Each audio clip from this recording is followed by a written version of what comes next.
So, finally got a chance to go see Man of Steel.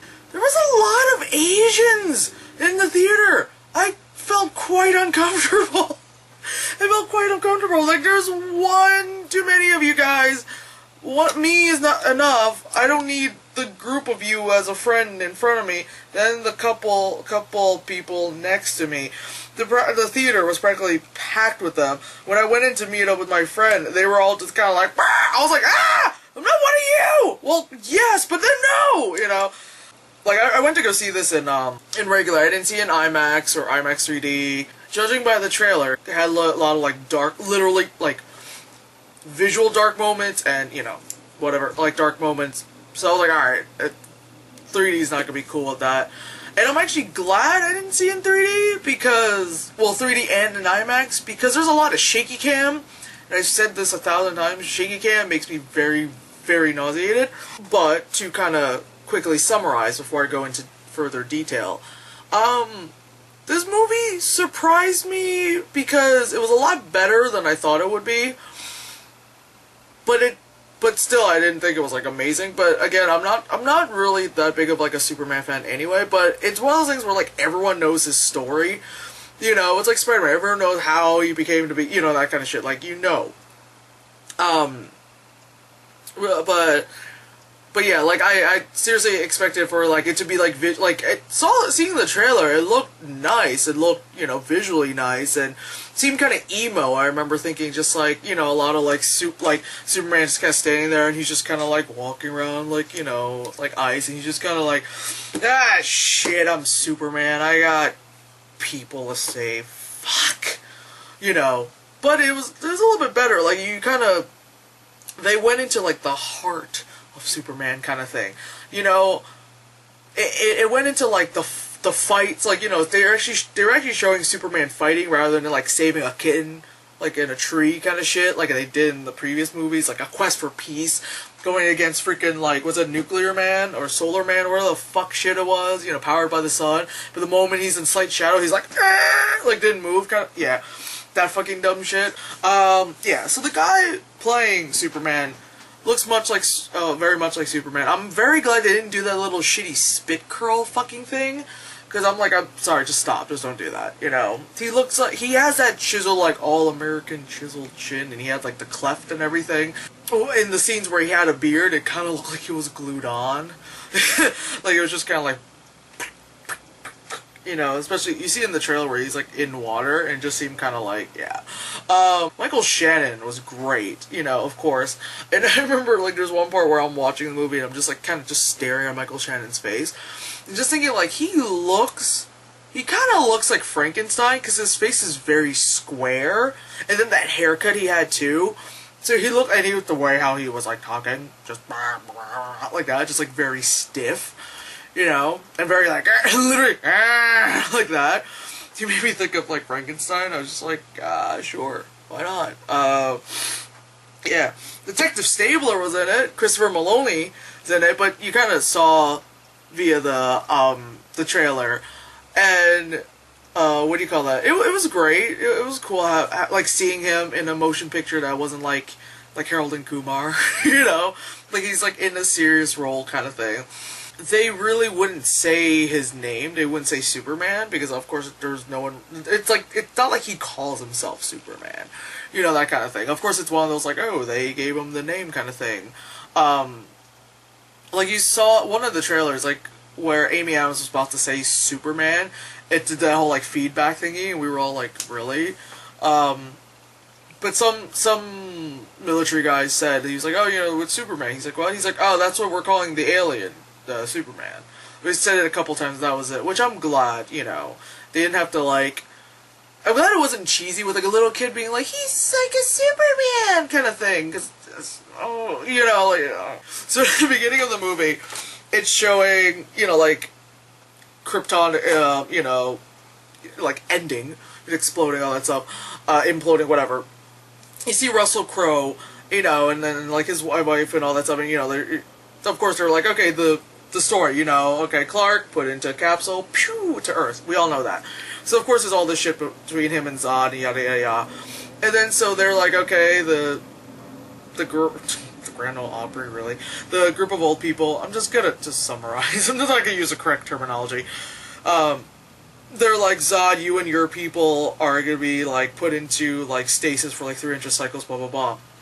So fine, you see them standing there, and all of a sudden, it's like, they slowly get, like, you know, encapsulated by, like, ice, and they're like, ah! You know, like that. Fine, fine. I'm thinking they're just gonna look like, you know, big old icicles, like, you know, in the wide shot, big old icicles. But just how it formed out, oh god, I felt like so childish, only because I was the only one laughing.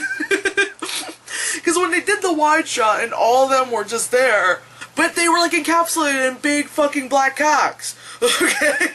They're just like, you know, you see this wide shot, there's a bunch of fucking like black dildos just like sticking up. I'm so bad. I'm so fucking bad. You know, and I'm just like, ah, you know? And then I just started laughing. Of course, I'm the one who's like, ah, penis joke!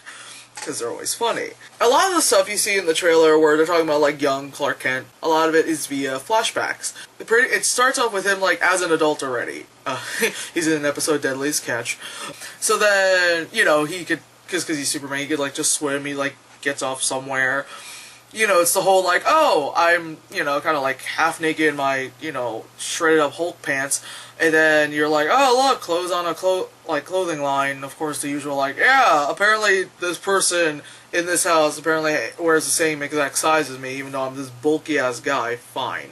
You know, I always find it, like, it's not like it's rare in movies when they do that it's, like, ill-fitted. It's like, if I grab something, like, my luck with my size, it'd be mad tiny, and it's like, my gut will be showing, you know, like all of my fat will be showing, and no pants, just fuck it with pants, that ain't gonna happen. You know, and I just walk around with, like, a blanket on me or something, like a poncho or something like that. You know, but him being like, ah, big guy! But they show the guy living there, like, emptying out his truck, and he's a big fat guy, so it's like, oh, we can wear it. It's, like, not even slightly loose. It's, like, perfectly fine shirt that fits, and this jacket that fits perfectly fine on me, and these pants, and these shoes. You know, like, whatever. But yeah, you see that, like, his parents are played by Kevin Costner and Diane Lane. And those are, like, it didn't necessarily have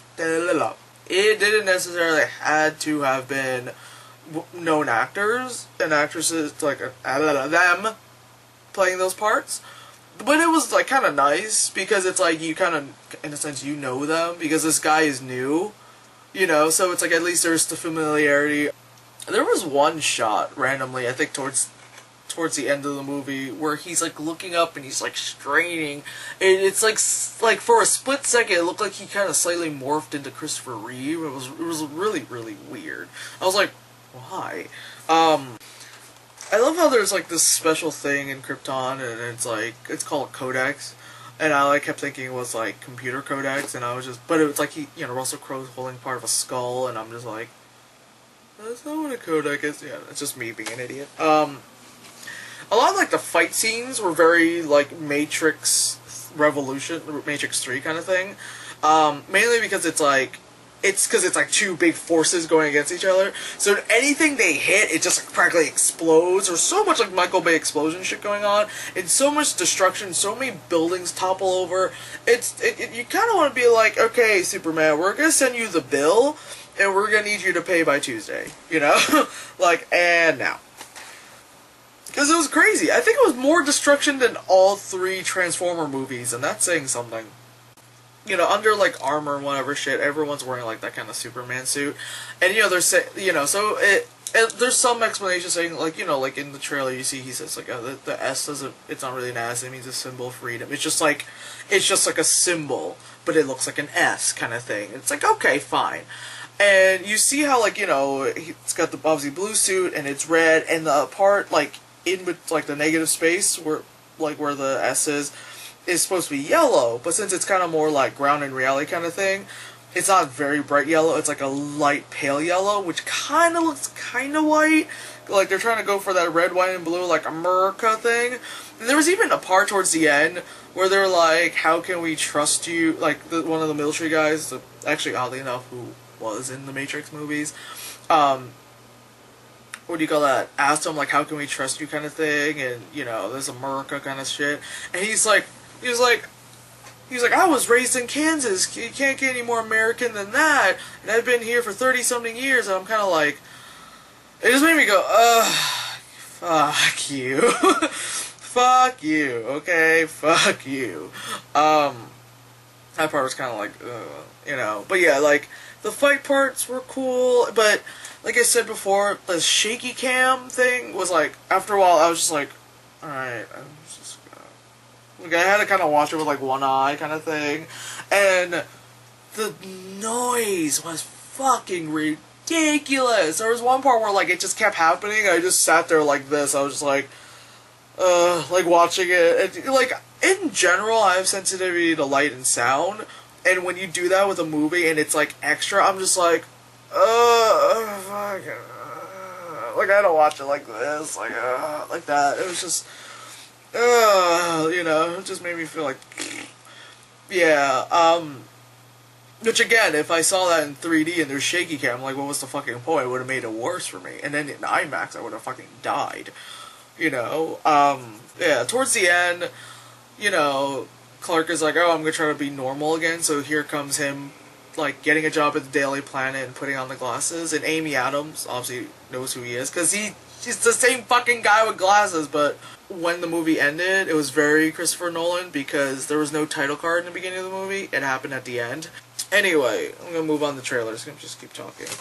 There was the trailer for the 300 sequel. This time they got blue capes because they're the Greeks and shit, and they have Queen Gorgo back. You know, the lady from Game of Thrones and The Purge and shit. So yeah, that's gonna be exciting. Xerxes there, the big old lesbian. Then we had the Elysium trailer, the one with Matt Damon, the one that I call Halo the movie.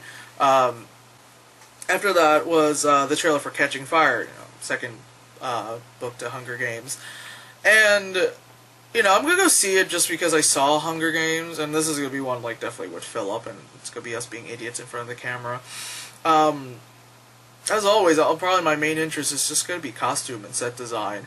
Because Elizabeth Banks is, like the 2 to 3 like outfits I saw in the trailer, I was like, yes, that is awesome, you know. Some of them, obviously the makeup shit, like on Jennifer Lawrence's stuff is really cool.